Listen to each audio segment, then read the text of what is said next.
आप इसको इधर करिए, इसको।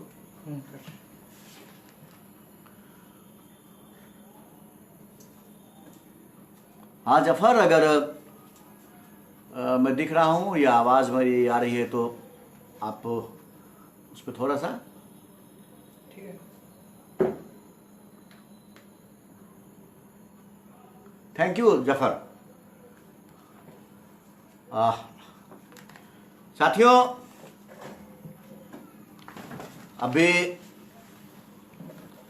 मैं अभी तुरंत आ रहा हूँ कार्यक्रम को करके। अभी जन संस्कृति मंच का कार्यक्रम था। यथार्थ थोड़ा सा इसको आप आगे थोड़ा सा करना, थोड़ा सा आगे आप कर दें इसको। हाँ, इसको कैमरा को थोड़ा आगे की, थोड़ा और आगे। हाँ, बेटर है। ओके। तो अभी जन संस्कृति मंच का कार्यक्रम था, उस कार्यक्रम को मैं करके अभी आ रहा हूँ। और जो परिस्थिति है वो, उस परिस्थिति में ऐसा लगता भी नहीं था कि आप प्रेमचंद जयंती को इस तरीके से कोई मास में आप कर सकते हैं। और ये समस्या बनी हुई है पूरे देश में।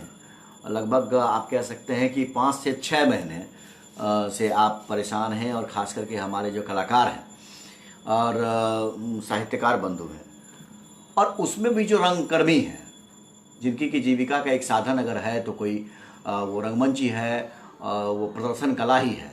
और प्रदर्शन कला ही जब बंद हो जाए तो फिर कुछ चीज़ें रहती नहीं हैं। और मैं भी इस बात को महसूस करता हूँ, इसलिए कि प्रोफेशनली आप कह सकते हैं, कॉमर्शियली आप कह सकते हैं कि मैं अधिवक्ता हूँ, न्यायालय में मैं काम करता हूँ, लेकिन एक हॉबी है, एक प्रोफेशन है कि रंगमंच भी करता हूँ। और फिर रंगमंच के साथ साथ साहित्य से भी कुछ नाता रहा है, कुछ कविताओं से भी हमारा नाता रहा है। डॉक्टर साहब को सलाम, डॉक्टर शैलेंद्र को। वो ये जो फेसबुक पेज है डिवाइन सोशल, उस पर आपने मुझे आमंत्रित किया, और भाई छोटे भाई जफ़र ने भी, जफ़र अकबर ने हमें आमंत्रित किया इस चीज़ के लिए कि मैं प्रेमचंद जयंती आज है 140वीं प्रेमचंद जयंती, उस पर मैं अपनी बात को आपके सामने रख सकूं। और डिवाइन सोशल डेवलपमेंट की ओर से मुझे यह आमंत्रित किया गया। आज अचानक से जफ़र का फ़ोन आया, उन्होंने कहा कि भैया आपको लाइव होना है और प्रेमचंद पे, मुंशी प्रेमचंद पे अपनी बात को रखनी है। साथियों, मैं प्रेमचंद पर अपनी बात को बहुत संक्षिप्त में रखूंगा, उसके बाद उनकी 2 कहानी, छोटी छोटी 2 कहानियों का मंच पाठ में करूंगा आपके बीच।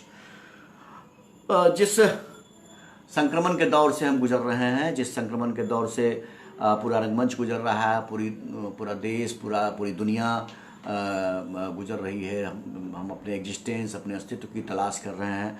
हम लगातार पेसिमिज्म की ओर जा रहे हैं, और कोई एक ऑप्टिमिज्म का कोई एक स्रोत नज़र नहीं आ रहा है। स्रोत अगर है तो हमारी हिम्मत है, और ये हिम्मत कहाँ से मिलती है?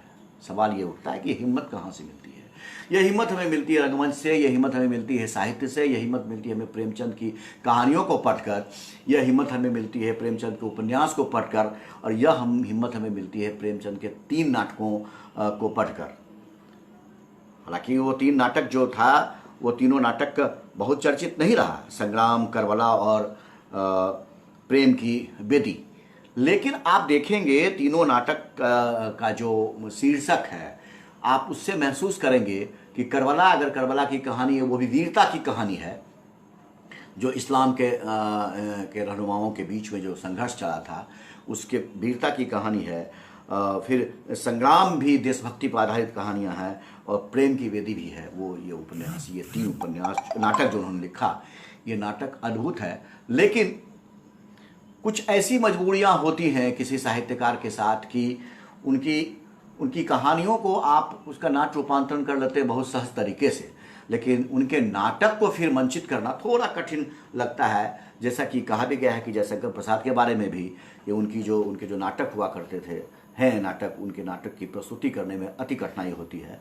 उसी प्रकार से मुझे लगता है कि करबला और संग्राम और प्रेम की वेदी, ये जो 3 कहानियाँ हैं, उसको 3 जो नाटक है, उस नाटक को भी करने में कुछ हद तक कठिनाई महसूस हुई, इस कारण से वो बहुत चर्चित नहीं हुआ।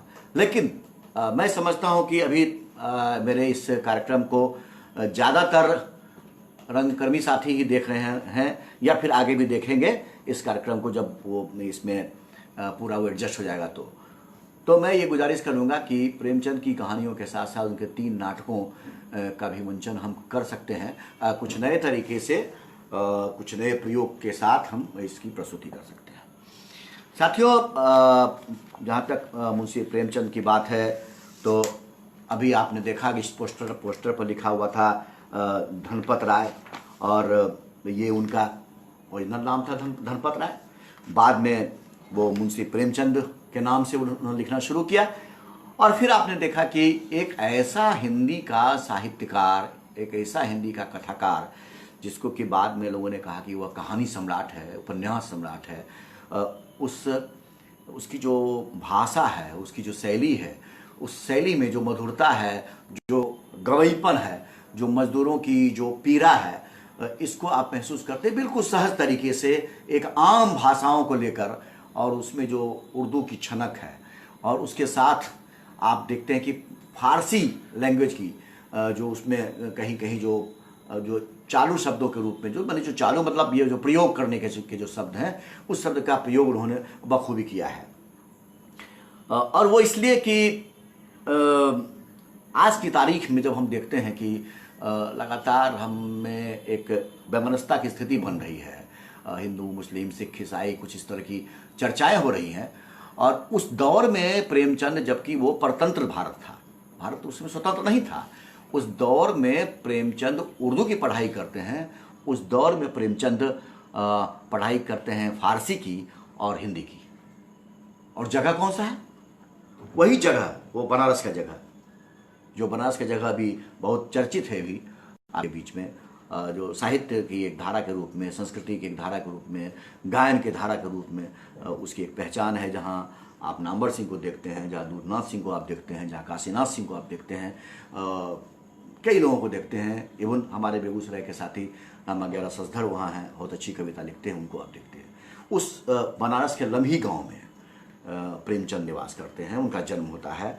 और वो जन्म होता है प्रेमचंद का ये 1800 आप कह सकते हैं कि अगर एग्जैक्ट में देखूं तो 31 जुलाई 1880 को उनका जन्म होता है, और उनका देहावसान होता है 1936। तो आप ये कह सकते हैं कि यह जो दौर था, यह दौर प्रेमचंद का वो परतंत्रता का दौर था। लेकिन जो अंग्रेजों का जो शासन था, एक ओर निरंकुशता व्याप्त थी, लेकिन दूसरी ओर आप देखेंगे कि प्रेमचंद की जो कहानियां हैं वो ये बताती है कि जो परिवर्तन हो रहा था, जो वैश्विक परिवर्तन हो रहा था, जो औपनिवेशिक परिवर्तन हो रहा था, जो कल कारखाना आ रहा की स्थापना हो रही थी, उस चीज़ को धीरे धीरे उनकी कहानियों में आप महसूस करते हैं, उनके उपन्यास में आप महसूस करते हैं। जहाँ सवा से गेहूं में वो बात करते हैं कि एक सूदखोर पंडित की बात करते हैं, जो कि शंकरवा नाम का जो व्यक्ति है, उससे उसको वो सवा से गेहूं देते हैं, और वो सूद बनते बनते इतना प्रचंड स्थिति बनता है कि शंकरवा को आत्महत्या करना पड़ता है। उसके बेटे को वो पंडित जो हैं, जमींदार वहाँ पंडित हैं छोटे मोटे, वो उसके बेटे को भी अपने यहाँ वो शामिल करते हैं, उसको नौकर की तरह भूमिका में निभाते हैं। और रंगमंच के ख्याल से सवा सेर गेहूं को भारत के कई लोगों ने उसकी प्रस्तुति की है, सवा सेर गेहूं की प्रस्तुति, और सफल प्रस्तुति उसकी हुई है, चाहे वो बेगूसराय हो, चाहे बिहार में आप पटना में हो, और कई जगहों पर उसकी प्रस्तुति लगातार होती रही है। अब देखिए जरा सा कि प्रेमचंद उस जमाने में सूद की बात करते थे, और वो सूद की बात आज है। आज कैसे है वो सूद की बात? वो सूद की बात है बैंक के द्वारा। आप बैंक पर कोई सामान खरीदते हो, आपको बैंक बहुत आसानी से आपको किसी भी सामान खरीदने के लिए पैसा आपको देती है, और पैसा देने के बाद वो EMI जो उसका होता है, जिसको आप मंथली आपको पैसा देना है, अगर आप नहीं देते हैं, वो डेट अगर खिसकता है तो सूद के रूप में 500,000 रुपया की उत्तरोत्तर वृद्धि होती जाती है। ठीक यही आप देखते हैं बिजली विभाग को लेकर कि बिजली विभाग में जब आप पैसा नहीं देते हैं तो वो चक्रवृद्धि ब्याज के हिसाब से आपका वो पैसा वो बढ़ता चला जाता है। इस बात को आप कह सकते हैं कि एक अवांगार्ड, जो कभी आप मुक्तिबोध को कह सकते हैं, तो एक अवांगार्ड कथाकार कहानीकार के रूप में जो भविष्यवेत्ता है, उस रूप में आप प्रेमचंद को महसूस कर सकते हैं उनकी कहानियों को पढ़कर। आप देखेंगे कि कैसे वो दो बैलों की कथा वो कहते हैं, और फिर उत्तरोत्तर जब बात जब चलती है, दो जानवर अपने में बात कर रहा हो, जिसको कि उसका जो जेल है उसमें बंद कर दिया जाता हो, एक जो जानवर की मनोदशा है उसकी क्या अभिव्यक्ति हो सकती है, उसको उन्होंने चित्रित किया है। कई कहानियां उनकी है। उपन्यास की जहां तक मैं बात करूं तो लगभग मेरे ख्याल से 15 उपन्यास उन्होंने लिखा। मैंने जो कुछ नोट किया है वो उपन्यास है सेवा सदन, प्रेमाश्रम, रंगभूमि, निर्मला, कायाकल्प, गबन, कर्मभूमि और गोदान, जिसमें कि दो जो उपन्यास है, गोदान और रंगभूमि, इस दो पर तो मुझे लगता है कि बहुत सारे रंगमंच के कलाकारों ने उसका मंचन किया है। रंगभूमि का तो बाद में नाट्य रूपांतरण भी हुआ है। और अब ये निर्मला है, उसका तो दूरदर्शन पर भी उसकी प्रस्तुति हुई एपिसोडिक रूप में। तो आप देख सकते हैं कि उनके ही कहानियों और उपन्यास को लेकर कुछ फिल्में भी बनी, जैसे सदगति है, मजदूर, शतरंज के खिलाड़ी, सेवा सदन, द मर्जिकल रेंज करके इस तरह की कुछ फिल्में बनी। तो एक ऐसा कथाकार जिसको कि एक दशक में जो एक शुरुआत आप कह सकते हैं कि जो आज़ादी का जो दौर था, आज़ादी के दौर के बाद जो मज़दूरों की जो कथा थी, मज़दूरों की जो त्रासदी थी, उनकी जो वेदना थी, उस वेदना को उकेरने का काम मुंशी प्रेमचंद ने किया। और सबसे बड़ी बात है साथियों कि आप नाटक के छात्र हैं, मैं भी नाटक का छात्र हूँ। आप देखेंगे कि प्रेमचंद के आने के बाद कहानी में राजा राजवाड़ा जो था, राजा नहीं, नायक नहीं रहा, देवी देवता नहीं रहे नायक। इसके पहले जितनी भी कहानियां आप पढ़ते हैं, चाहे वो आप पूरे एपिक में चले जाएं, महाभारत में चले जाएं, आप तुलसीदास के रामायण में, उत्तर रामचरितमानस में चले जाएं, आपको जो नायक मिलेगा वो नायक कौन सा मिलता है? वो नायक मिलता है किसी राजा का बेटा होगा, या कोई राजा होगा, या कोई राजा बनने वाला होगा।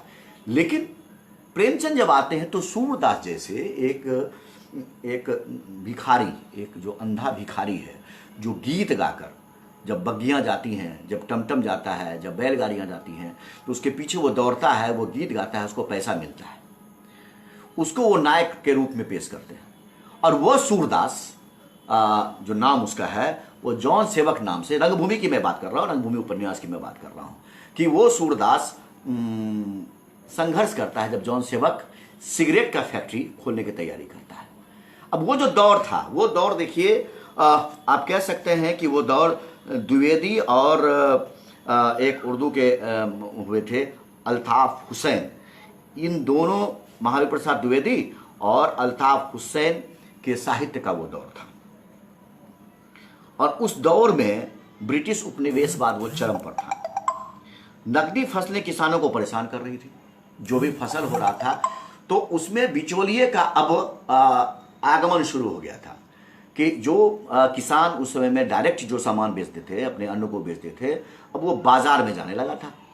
चूँकि उस समय में कि रेल का भी काम लगभग वो हो चुका था, और जो किसान थे वो किसान अब सीधे बाजार में या अपने हाट में सामान नहीं बेच पा रहे थे। और इसकी चर्चा रंगभूमि में उन्होंने की है। दूसरी बात आप देखते हैं कि जो गन्ने की जो खेती होती थी, और आप अभी तो बहुत चर्चा में है कि बिहार में गन्ने चीनी मिल बहुत हुआ करती थी, जो कि बंद हो गया, और किसी सरकार ने उसको लगभग 30-35 वर्षों से उसको शुरू नहीं किया है। तो उस गन्ने की खेती जो होती थी, तो उसमें अब किसानों को उस दौर में कठिनाई होने लगी। प्रेमचंद के दौर में, प्रेमचंद की कहानियों में आप उसको आप देखेंगे। और वो क्या हुआ कि जो जमींदार वहाँ के होते थे, वो उस गन्ने को ले जाके शहर में जाने लगे, और शहर के जो दलाल जो थे, जो बिजनेस के जो दलाल थे, कॉन्ट्रैक्टर थे, उनका वो बाजार में हाव भाव करने लगे। और इससे क्या हुआ कि किसानों को मुनाफा कम मिलने लगा। अब ये जो दौर था, इसको सूरदास की ये रंगभूमि में आप इसको देख सकते हैं। बेमेल शादी की भी आप चर्चा देख लीजिए, उनकी कई कहानी में है। निर्मला में तो एक वकील साहब की कहानी है, और किस तरीके से निर्मला की जो युवा अवस्था है उसकी जो आप कह सकते हैं जो वास्तविक जो उनकी जो चीज़ें हैं वो जब लाने की कोशिश करती है, और उसका बेटा है, सौतेला बेटा है, उसके साथ जो अंतरंग स्थिति उत्पन्न होते होते जो परिस्थितियां बनती हैं, कई परिस्थितियों से वो गुजरती है, आप उसको जब देखेंगे तो आपका दिल से हट जाएगा कि लगेगा कि आप कहाँ आप चले आए हैं। देखिए सूरदास की जो गीत गाते हैं सूरदास रंगभूमि में, उसकी दो पंक्ति मैंने नोट किया है, मैं उसको आपके सामने में उसको मैं रख रहा हूँ। तू रंगभूमि में आया दिखलाने अपनी माया, तू रंगभूमि में आया दिखलाने अपनी माया, क्यों धर्म नीति को तोड़े भई क्यों रण से मुंह मोड़े। इस दो पंक्ति में आप देखिए कि रंगभूमि, वो रंगभूमि कौन सा रंगभूमि है? ये रंगभूमि रण क्षेत्र है, वो रंगभूमि रण क्षेत्र है जिसमें कि उसको जॉन सेवक जैसे जो पूंजीवादी समर्थक है वहाँ का लोकल व्यक्ति, उससे उसकी लड़ाई है, और यह एक प्रतीक है पूंजीवाद का। जॉन सेवक प्रतीक है पूंजीवाद का, और सूरदास प्रतीक है एक जीते जागता भारत का। और इसलिए वह कहता है सूरदास एक कोई पढ़ा लिखा व्यक्ति नहीं है, अंधा है, भिखारी है, लेकिन उसको कहता है कि तू रंगभूमि में आया दिखलाने अपनी माया, इल्यूजन, यूटोपिया। इस यूटोपिया की बात वो करता है कि उसकी जो माया है, जिस माया को आप महसूस करते हैं कि आपको लगता है कि बहुत सुंदर दिन आने वाला है, आप बहुत जी रहे हो, लेकिन आप महसूस करो कि आप जी रहे हो, आप महसूस करो कि आप घर के बाहर निकल रहे हो, लेकिन आप घर के बाहर नहीं निकल रहे हो, आप खाना नहीं खा रहे हो, आप सही से जी नहीं रहे हो, यह महसूस करो, यही तो माया है। इसी की बात तो प्रेमचंद करते हैं रंगभूमि में, इसी चीज की बात करते, इसी बात को करते, इसी दर्द को उन्होंने महसूस कर लिया था। लेकिन वह दौर अंग्रेजों का दौर था। प्रेमचंद ने कभी नहीं सोचा था कि आज़ादी मिलेगी, आज़ादी को उन्होंने नहीं देखा, आज़ादी मिलेगी, और आज़ादी मिलेगी तो फिर देश उनके जैसा होगा, देश मजदूरों का होगा, देश किसानों का होगा। अब मैं एक और बात कहना चाहता हूं कि उसी दौर में आप देख रहे हैं कि दलितों को लेकर, चूंकि रंगभूमि की मैं अगर चर्चा करूं तो सूरदास एक चमार जाति से था, दलित जाति से था, और उसको सवर्णों से ही उसकी लड़ाई होती है। उसी बीच में आप देखते हैं कि सोफिया नाम की जो लड़की है, वो विनय सिंह नाम का जो ईसाई लड़की है, वो विनय सिंह नाम के व्यक्ति से वो उसकी वो प्रेम विवाह करने में वो सफल हो जाती है। उस दौर में, जो आज के दौर में अति कठिन है कि कोई दूसरे धर्म का व्यक्ति किसी एक दूसरे धर्म की लड़की से शादी कर ले तो गुनाह होगा, मॉब लिंचिंग का शिकार होगा। लेकिन वो सोफिया वहाँ पर मॉब लिंचिंग का शिकार नहीं होने देती है विनय को, और वो उसको अपने साथ वो ले जाती है, और वो दोनों एक दूसरे से मिलते हैं, बात करते हैं और रह जाते हैं। ठीक वो दौर जलियांवाला कांड उसके पहले हो चुका होता है, जब उनकी रचनाएं आ रही होती है तो जलियांवाला कांड हो चुका होता है। और इसी कारण से आप देखते हैं कि उस दौर में चाहे वो आप कथावाचक जो घनश्याम और या फिर और भी जो पारसी नाटक आप देख रहे हैं, उसमें राष्ट्रीय अभिमन्यु, वीर अभिमन्यु टाइप का वो नाटक हो रहा था। वो यह बताने के लिए नाटक हो रहा था कि एक राष्ट्रीय एकता की बात थी, वो राष्ट्रीय एकता की बात जिसमें कि अंधविश्वास नहीं था, जिसमें कि अंधभक्ति नहीं थी, वो राष्ट्रभक्ति की बात हो रही थी। उसको अपने जो उसके पात्र थे, आपके जो इतिहास के जो पात्र हैं, आपके धार्मिक इतिहास के जो पात्र हैं, उस पात्र को सामने लाने की कोशिश की जा रही थी। और दूसरी ओर मुंशी प्रेमचंद दलित आंदोलन को लेकर अपना काम वो कर रहे थे। और उसी दौर में आप देखते हैं डॉक्टर अंबेडकर विदेश से पढ़कर आ भी जाते हैं, और उनके आने से कुछ दिन पहले अछूतानंद नाम के व्यक्ति जो दलित चिंतक थे, समाजसेवी थे, वो दलितों में छुपे तौर पर आप कह सकते हैं कि आंतरिक तौर पर विरोध प्रतिरोध के स्वर को उन्होंने आत्मविश्वास में पनपाने का काम किया था, जिसको बाद में उस चीज़ को अम्बेडकर ने इस चीज़ को सामने लाया। और उसी दौर में आप इनको आप जानते हैं कि प्रेमचंद किस तरीके से अपनी बात को करते हैं। अब कुछ और बात मैं ये करना चाहूँगा कि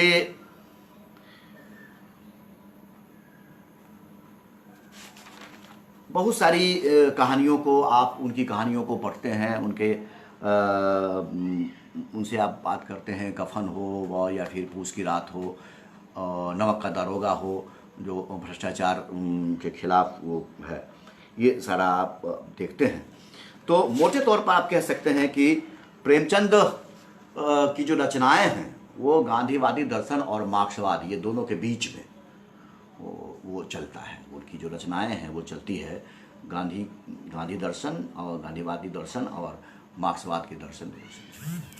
एक और बात मैं कह के फिर कहानी पे आऊँगा, कहानी पाठ पे, कि प्रेमचंद हंस के संपादक थे, हंस पत्रिका के संपादक थे। बाद के दिनों में, अभी वर्तमान में जैसा कि मुझे सुनने को मिला कि प्रेमचंद की कहानियों पर उसे उनकी कहानियों से असंतुष्टि दिखाई गई है अभी के वर्तमान हंस के संपादक के द्वारा।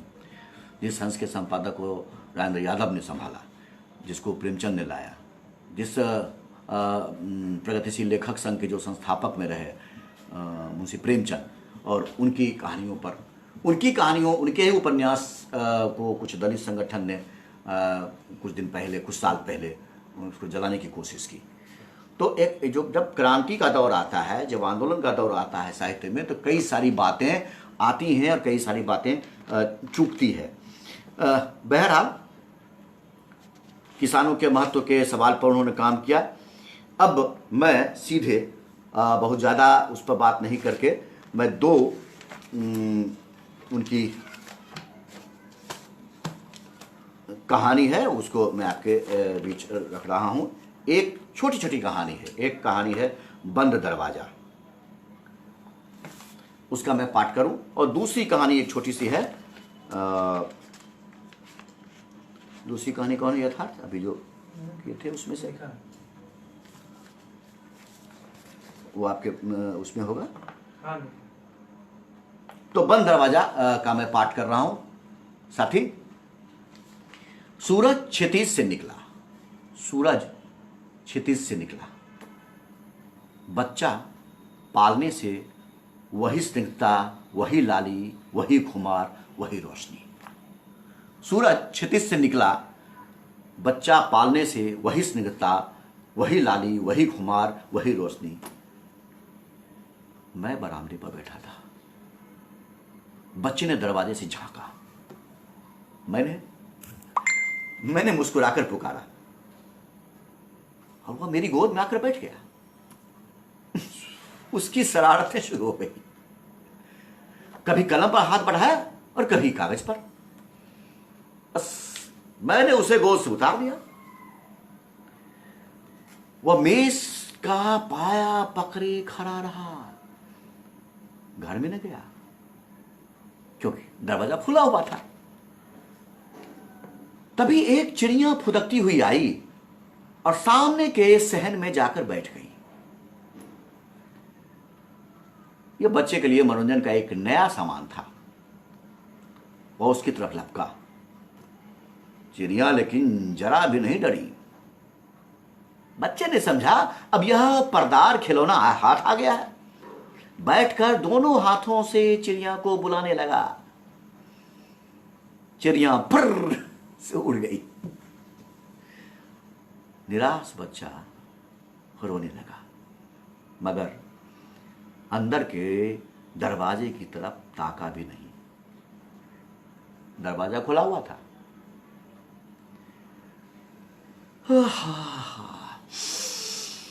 गरम हलवे की मीठी पुकार आई, गरम हलवे की मीठी पुकार आई। बच्चे का चेहरा चाव से खिल उठा। खोंचे वाले सामने से गुजरा। बच्चे ने मेरी तरफ याचना की आंखों से देखा। ज्यों ज्यों खोंचा वाला दूर होता गया, याचना की आंखें रोश में परिवर्तित होती गई, यहां तक कि जब मोड़ आ गया और खोंचे वाला आंख से ओझल हो गया तो रौस ने पुरजोर फरियाद की सूरत अख्तियार कर ली। मगर मैं बाजार की चीजें बच्चों को नहीं खाने देता। बच्चे की फरियाद ने मुझ पर कोई भी असर नहीं छोड़ा, कोई भी असर नहीं। मैं आगे की बात सोचकर और भी तन गया। कह नहीं सकता कि बच्चे ने अपनी मां की अदालत में अपील करने की जरूरत समझी थी या नहीं समझी थी। आमतौर पर बच्चे ऐसी हालत में मां से अपील करते हैं। शायद उसने कुछ देर के लिए अपील को मुलतवी कर दिया। उसने दरवाजे की तरफ रुख न किया। दरवाजा खुला हुआ था। मैंने आंसू पोंछने के ख्याल से अपना फाउंटेन पेन उसके हाथ में रख दिया। बच्चे को जैसे सारे जमाने की दौलत मिल गई। उसकी सारी इंद्रियां इस नई समस्या को हल करने में लग गई। एकाएक दरवाजे हवा से खुद ब खुद बंद हो गया। पट की आवाज बच्चे के कानों में पड़ी। उसने दरवाजे की तरफ देखा। उसकी अवस्था तत्क्षण लुप्त हो गई। उसने फाउंटेन पेन को फेंक दिया और रोता हुआ दरवाजे की तरफ चला, क्योंकि दरवाजा बंद था। हाँ, क्योंकि दरवाजा बंद था। साथियों, अब बाबा जी का साथियों, इस कहानी में आपने महसूस किया कि कैसे कि आप देख रहे हैं कि जो बच्चे की मन का मनोभाव है, दरवाजा खुला हुआ है, चिड़िया उड़ गई है, बच्चे को सामान चाहिए खाने के लिए, लेकिन बच्चा बाहर नहीं जा पा रहा है। क्यों? कि अंत में दरवाजा उसका बंद मिलता है। इस दरवाजे के बंद होने की पूरी कहानी को महसूस कीजिए। इसको महसूस कीजिए कि हम उस बच्चे की तरह हैं और हमारा अभिभावक हम इस बच्चे के मनोभाव को, मनोविज्ञान को समझने में दिक्कत महसूस कर रहे हैं। और इसको अब देश की स्थिति से आप तो इसको वर्तमान स्थिति से आप उसको जोड़ के कह सकते हैं। मुझे बहुत ज़्यादा कहने की ज़रूरत है नहीं है। मैंने अपनी बात को कहानी पाठ के माध्यम से आपके सामने रखी। दूसरी कहानी, एक छोटी सी कहानी फिर मैं आपके बीच रख दूं, बाबा जी का भोज। बिल्कुल समसामयिक कहानी। आज की तारीख में आप महसूस करेंगे कि इस कहानी में आप क्या आपको मिलता है, क्या रौनक है, क्या मजा आता है। आप जरा उसको सुनिए। रामधन अहीर के द्वार पर, अहीर, रामधन अहीर, इस शब्द को पकड़िए। रामधन अहीर के द्वार पर एक साधु आकर बोला। रामधन अहीर के द्वार पर एक साधु आकर बोला, बच्चा तेरा कल्याण हो। उस साधु पर श्रद्धा कर रामधन ने जाकर स्त्री से कहा, साधु द्वार पर आए हैं, उन्हें कुछ दे दो। स्त्री बर्तन मांज रही थी और इस घोर चिंता में मगन थी कि आज भोजन क्या बनेगा। घर में अनाज का एक दाना भी ना था। चैत का महीना था, किंतु यहां दोपहर ही को अंधकार छा गया था। उपज की सारी खलिहान से उठ गई थी। आधी महाजन ने ले ली, आधी जमींदार के प्यादों ने वसूल ली। भूसा बेचा तो व्यापारी से गला छूटा। बस थोड़ी सी गांठ अपने हिस्से में आई, उसी को पीट पीट कर एक मन भर दाना निकाला था। किसी तरह चैत का महीना पार हुआ। अब आगे क्या होगा? क्या बैल खाएंगे? क्या घर के प्राणी खाएंगे? क्या खाएंगे? यह तो ईश्वर ही जाने। पर द्वार पर साधु आ गया है, उसे निराश कैसे लौटाएं? अपने दिल में क्या कहेगा? स्त्री ने कहा, क्यों दे दूं, कुछ तो रहा नहीं। रामधन, जा जा देख तो मटके में कुछ आटा वाटा मिल जाए तो ले आ। स्त्री ने कहा, मटके झाड़ पोंछकर कल ही चूल्हा जला था, क्या उसमें बरकत होगी? रामधन, तो मुझसे यह न कहा जाएगा कि बाबा घर में कुछ नहीं है। जा जा जा, किसी और घर से मांग ला। स्त्री, ओहो, अरे भाई, जिससे लिया उसे देने की नौबत नहीं आई। अब और किस मुंह से उसे मांगू? रामधन, देवताओं के लिए कुछ अगोवा निकाला है ना, वही ला, दे आऊं। स्त्री, देवताओं की पूजा कहां से होगी? स्त्री कहती है कि देवताओं की पूजा कहां से होगी? रामधन, देवता मांगने तो नहीं आते, समय होगी करना, न समय हो ना करना। इससे अरे कुछ तो अंगोगा भी पसरी दो पसरी है, बहुत होगा तो आप आज से, इसके बाद क्या? फिर कोई साधु ना आएगा, उससे तो जवाब देना ही ना पड़ेगा। रामधन, अरे भाई, यह बला तो टलेगी, फिर देखी जाएगी। स्त्री झुंझला कर उठती है और एक छोटी सी हांडी उठाकर लाई, जिसमें मुश्किल से आधा सेर आटा था। वह गेहूं का आटा बड़े यत्न से देवताओं के लिए रखा हुआ था। रामधन कुछ देर सोचता रहा, तब आटा एक कटोरे में रखकर बाहर आया और साधु की झोली में डाल दिया। महात्मा ने आटा लेकर कहा, बच्चा, अब तो साधु आज यहीं रमेंगे।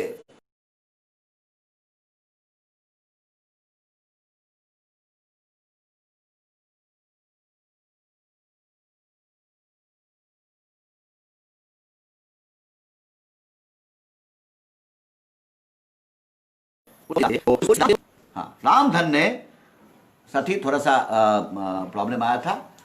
महात्मा ने आटा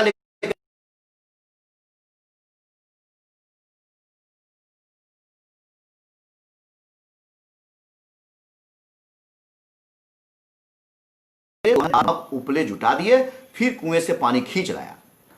साधु ने बड़ी विधि से बाटियां बनाई, दाल पकाई और आलू झोले में से निकालकर भुर्ता बनाया। जब सब सामग्री तैयार हो गई तो रामधन से बोले, बच्चा, भगवान के भोग के लिए कौरी भर घी तो चाहिए, रसोई पवित्र ना होगी तो भोग कैसे लगेगा? रामधन, बाबा जी, घी तो घर में ना होगा। साधु, बच्चा, भगवान का दिया तेरे पास बहुत है, ऐसी बात ना कह। रामधन, महाराज, मेरे गाय भैंस कुछ भी नहीं है।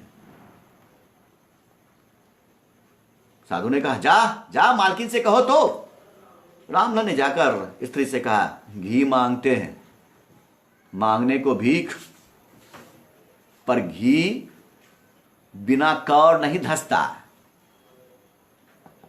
स्त्री, तो इसी दाल से थोड़ी लेकर बनिए कि यहां से ला दो। जब सब किया है तो इतने के लिए क्यों नाराज करते हो? घी आ गया। साधु ने ठाकुर जी की पिंडी निकाली, घंटी बजाई, टन टन टन, और भोग लगाने बैठे। खूब तनकर खाया।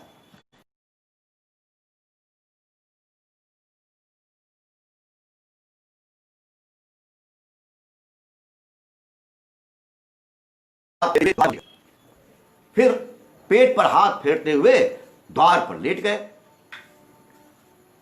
थाली बटली और कलछुली रामधन घर में मांजने के लिए उठ गया।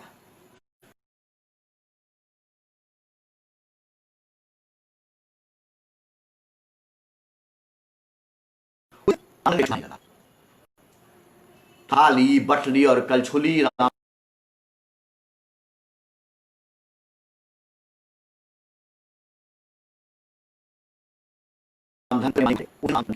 उस दिन रामधन के घर में चूल्हा नहीं जला, खाली दाल पकाकर ही पी ली। रामधन लेटा तो सोच रहा था, मुझसे तो यही अच्छे, हाँ, मुझसे तो यही अच्छे। धन्यवाद साथियों, आपने इस कहानी को भी सुना धैर्य से, और मुझे बहुत अच्छा लगा कि कई साथी इस कार्यक्रम को देख रहे थे। मैं यथार्थ से कहूँगा कि आप जरा बताएं कि कौन कौन साथी देख रहे थे, मैं उनको मैं धन्यवाद दे दूं। और साथ ही आपने इस देखा कि ये जो कहानी है, इस कहानी में भी जो साधु कौन है आप ढूंढ लीजिए, आप जनता कौन है आप ढूंढ लीजिए। तो बहुत बहुत साथी धन्यवाद। और आपने मुझे यहाँ आमंत्रित किया, डॉक्टर शैलेश जफ़र और तमाम पटना के हमारे रंगकर्मी साथी, आप लोग मुझे बहुत याद आते हैं। और दरभंगा का वो क्षण भी मुझे बहुत याद आता है। जफ़र, खासकर आपका, अंजारुल, ये समीर, रोशन, ये तमाम जो साथी थे वहाँ, सारिका, सब हमारे साथ काम कर रहे थे, अच्छा लगा था। और हम चाहते हैं, हमारी उम्मीद है कि यह कोरोना काल घटेगा, कमेगा, लॉकडाउन ख़त्म होगा और हम फिर पटना में ही मिलेंगे, बेगूसराय में मिलेंगे। बहुत बहुत धन्यवाद साथी। एक बार प्रेमचंद जयंती को याद करते हुए, प्रेमचंद को याद करते हुए, उनकी कहानियों पर हम फिर से काम करेंगे, उनकी कहानियों का मंचन फिर से होगा। मुझे लगता है कि अगला दौर फिर से लौटेगा मजदूर किसानों के लिए और प्रेमचंद की कहानियों के लिए। धन्यवाद।